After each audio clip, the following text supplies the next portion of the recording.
Hello guys, and welcome back to this channel. Where today guys, I'll be showing you how to link your Walmart credit card to your account. So guys, the first thing that you of course need to do is go to Google and type in walmart.com.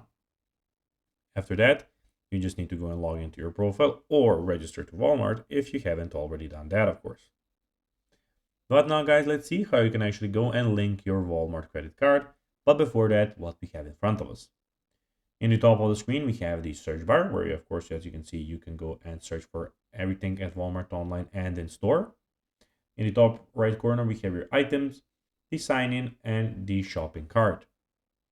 But now, guys, let's see how actually you can go and link your Walmart credit card to your account.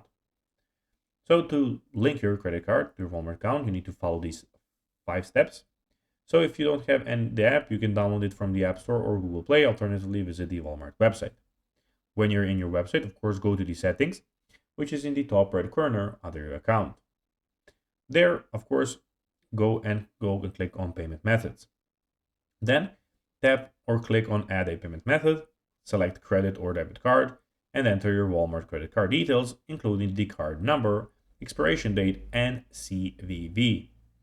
Then save your information. After entering your card details, tap or click save to link your Walmart credit card to your account.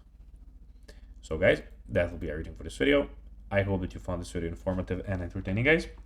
If you did, don't forget to like this video, share it, subscribe to the channel, and put the notifications on, as guys, this really helps us grow our channel. So if you have a few seconds, it will be pretty cool if you could do this for us. So guys, that's everything for this video. I hope that you enjoyed it. And guys, as always, I'll be seeing you in the next video on this YouTube channel. Until then, bye guys.